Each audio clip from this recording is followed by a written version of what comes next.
So, good morning everyone. So, our topic for today is all about the differential equation. So, sa differential equations, meron po tayong isang example which is yung number 6 pero hindi po na-identify kung anong types of differential equation. So, ibig sabihin tayo ang mag-analyze kung anong types of differential equation yung number 6. So, kung titignan mo yung number 6, 2y cosine x plus sine to the 4x dx equal to sine x dy, no? When x is 1 half pi and y is equal to 1. So, ibig sabihin, isa siyang particular solution. Pero, isa siyang linear, first order of the linear equation. Kung i-analyze mo yung tanong, is isa siyang linear equation. So, meron naman siyang initial condition na 1 half pi and y is equal to 1. So, ibig sabihin, hindi general solution ang hinahanap, kundi ang particular solution of the differential equation. So, ano yung unang gagawin natin? So, since na-identify na natin kung anong type ng differential equation, so isa siyang linear, so, ang gagawin natin is gamitin natin yung method of linear equation. So, ano ba yung method of linear equation? So, una po is ina-arrange po natin yung isang equation sa isang standard form. Then, after that, kinukuha po natin yung integration factor or IF. So, ang gawin natin is i-arrange natin. Kung i-analyze natin yung problem, ito, wala tayong problema dito kasi ito na yung magsisilbing standard form. Kasi ang gagawin mo lang sa sin x dy, ililipat mo sa kabila. I-arrange mo lang, pero hindi siya transpose. Kasi kung transpose yan, negative pag nilipat mo sa equal. I-arrange mo yan sa standard form. So, paano natin i-arrange? Ilipat natin yung sin sa kabila. Sin x dy. Naka-dy yan siya. So, equal to what? Yung ito naman, ilipat mo sa kabila. Hindi siya transpose, ha? I-arrange lang. 2y cosine x plus sine to the 4x dx. Tama po ba? So, yan. So, ano yung next na gagawin natin? So, ang gagawin po natin is mag-divide both side tayo by what? Para ma-eliminate natin. Kasi, pwede ka rin mag-multiply by sin x. Di ba? I-multiply mo yung sin x, multiply mo yung sin x dito sa 1 half sin x para matanggal yung sin x. Pero isahan mo na lang para hindi ka na mahirapan. Ang i-divide mo yung sin x dx. Tama po ba? So yes, tama po. Kasi nilagyan natin ng dx para yung dy magiging all over niya yung dx. Which is magpo-form siya sa standard form. So matatanggal naman yung sin x. So ano mangyari? So sin x dy divide sin x dx. So matira yung dy all over kay dx, no? So, ano yan? Equal to what? So, ito, cosine, unahin natin ito, cosine x to sin x. So, nakalimutan mo na. So, ganun lang kadaling makalimut, di ba? So, joke sana all. So, cosine x to all over sin x is equivalent of what? Equivalent of cotangent. Identities po yan. Huwag nyo kalimutan yung identities. Kalimutan mo ng lahat, huwag lang ang identities ng trigo. Kasi importante yun. So, cosine all over sine is equivalent of what? Equivalent of cotangent po. So, 2y cotangent x. Tama po. So, yan. Sine x. Yung sine to the 4x all over sine x is equal to what? Equal to positive law of exponent na yan siya, no? So, ang matira lang dyan is yung, ano yung matira? Ang matira po yung sine cube. Tama po ba? Sine cube x. So, yan. So, ito naman is dx man yan, do? So, wala na yan. Kasi, dx all over dx is what? Wala na. So, 1 na lang. So, ito, i-arrange mo na. Pwede mo na ito i-arrange sa standard form. So, ano yung gagawin mo? So, ang gagawin mo, yung 2y cosine x, itatranspose mo sa loob. So, magiging what? Magiging dy all over dx is, kapag tinranspose natin yung 2y cotangent x is magiging negative 2y cotangent x is equal to sine cube x, no? So, yan na. So, ano yung next? Sir, ang next po is i-identify po natin yung p of x and q of x. Kaya lang, ang p of x po is magre-respect lang by x function, no? Pag sinabing x function, ibig sabihin, hindi kasama yung y. So, ang gawin natin, dy over dx So, ang gagawin mo lang dito is, ililipat mo yung y dito sa baba. So, magiging ganito yung form niya. 2 cotangent x and y. So, maglagay ka lang ng bracket.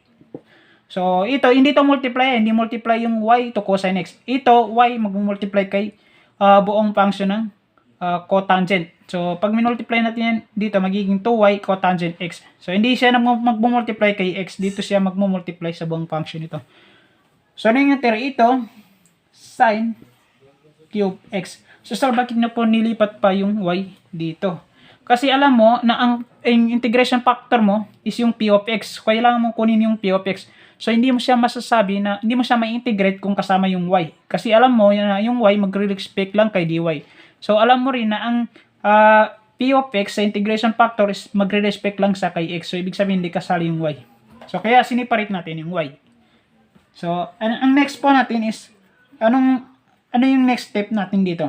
So, kung nabuo na natin ito, so wala nating problema kasi ito na yung magiging p of x natin. Then, ito naman yung magiging q of x natin. So, nabasa na. So, yan. So, ano yung next natin? Ang next po natin is, gamitin na po natin yung integration factor. Which is yung y to the e integral of what? Integral of p of x dx, tama, equal to what? Integral of q of x multiply kay e to the power of integral of p of x dx and dx. Kasi yung dx naman, para naman kay q of x. Yung dx sa baba, sa taas, para kay p of x. So, yan. So, paano yan? Sasubstitute na natin y to the e. Y to the e. So, y to the e is what? Yung integral ng p of x. Ano ba yung p of x mo? Sir, yung 2 cotangent x. So, integral of negative pala yan. So, negative 2 cotangent x dx all over what? All over integral of q of x, which is yung sin cube x.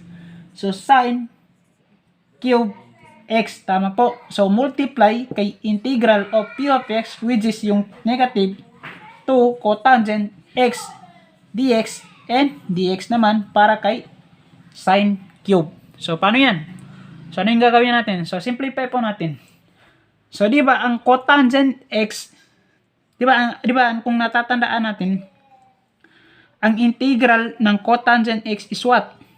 Oh, nakalimutan na yung integral ng cotangent. So, wag na yung kalimutan yung mga integral ng mga cotangent kasi importante po yan. So, kung gagawin mo, pwede mo rin gagawin ganito. I-prove lang natin ha. So, yan. So, ilagay natin y to the e. Ang integral ng cotangent is what? Negative 2 ln of sin x. So, totally, ang integral ng cotangent x is positive ln of sin. Kaya lang, naging negative kasi negative yung 2. Di ba? So, kung i-prove natin, pwede mo naman gawin kasi sobrang dami na method na naisip natin. So, kahit anong method ang gamitin natin, masosolve natin yan. So, kung gagawin ko kayang identities, ang identities ng integral of, gawin ko muna ng cotangent, tagalin ko muna yung negative 2, cotangent x, no? So, alam ko, ang identities ng cotangent is what? Cosine x all over sin x. Di ba? Kasi ang alam natin, ang identities ng tangent is sine all over cosine. Ang cotangent is cosine all over sine. So, dx yan. So, ang gagawin ko, mag-light ako ng u. I-let ko yung u, yung sin x, no? Yung sin x. Then, du is equivalent of what? Ang derivative ng sin x is cosine x. Tama po ba? dx. So, ang gagawin ko, integral of cosine x. So, naka-ano ito siya? Naka-dx. Na ang dx mo is du. Ano ba yung du mo? Magiging what? Du all over cosine x. Tama po ba? All over u. So, sir, bakit naging u? Kasi nag-let ka ng u is equal to sin x. So, matatanggal po ito. Kaya ang matira po dito is what? Du all over u. So, ang integral ng du all over u is ln of u. Yan. So, simply ln of, ano ba yung u? Sir, ang u po, yung let u mo na sin. So, ln of sin x. So, same lang po yan dito sa integral of cotangent. Di ba? Pinahaba ko lang, no? Pinahaba ko lang yung solusyon ko dito. Gumamit kasi ako ng identities, then after that, yung derivatives. So, dito isa na lang. Kung alam mo ang integral ng cotangent, direct mo na lang. Pero kung gusto mo na ma-challenge yung sarili mo, mag-identities ka, derivatives ka. So, abot ka dito. Pero same lang ang makukuha mong sagot. Kung totally, pwede ko pa yung gamitan ng ibang method, same lang din ang makukuha mong sagot. So, I think na mga 4 na method ang gamitin mo, same lang ang makukuha mong sagot. Pero mas madali kung alam mo na yung integral ng cotangent, so, cotangent x. Ang integral ng cotangent x is ln of sin x. Kaya naging negative kasi negative po yung 2. So, pwede rin maging negative ito. Ilalagay mo lang yung negative 2 dito. Di ba? So, ganun lang yan. So, wag mong gamitin ito kasi napakahaba. Doon ka na lang sa, sa integral of cotangent. Direct na. So, ito, napakahaba talaga.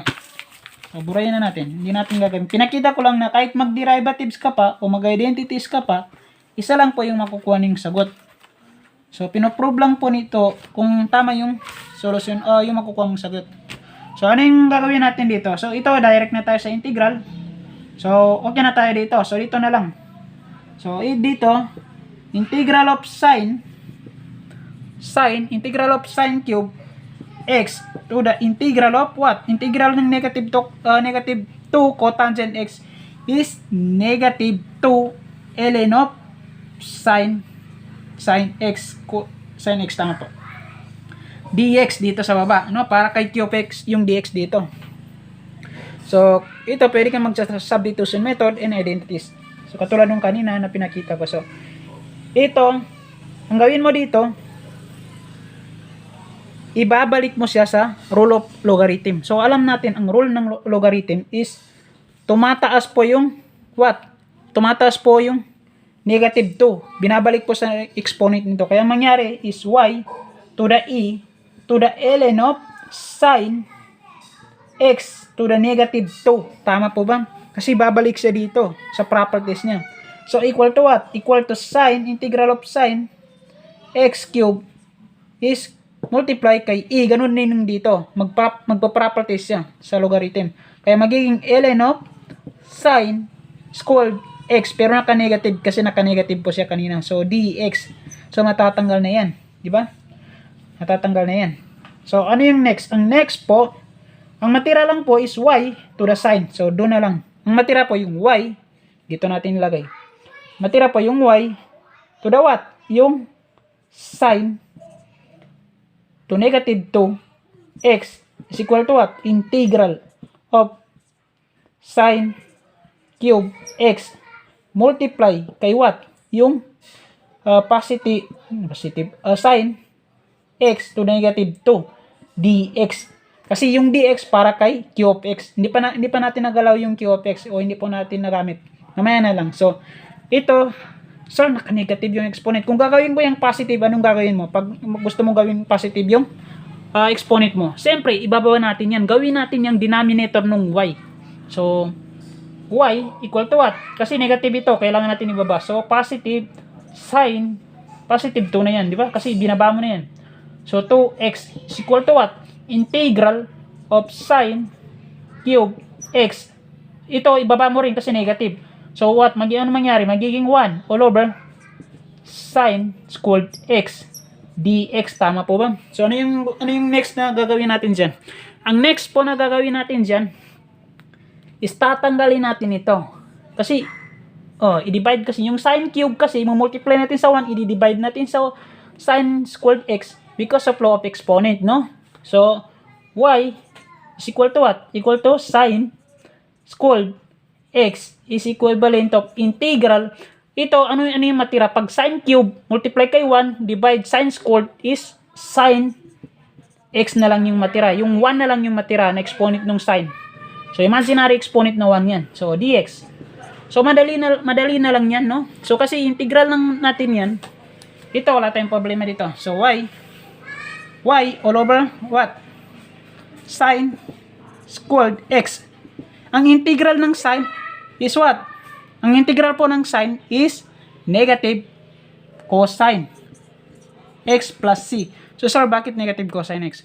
Kasi ang derivative ng sin is positive cosine. Kaya babalik rin natin sa integral. Ang integral ng sin is negative cosine naman.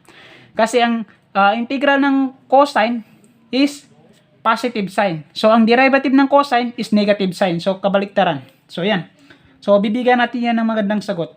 in terms of y equation. So, mahilig kasi tayo sa in terms of y equation, no? So, gawin natin in terms of y equation yan. So, ano yung next po?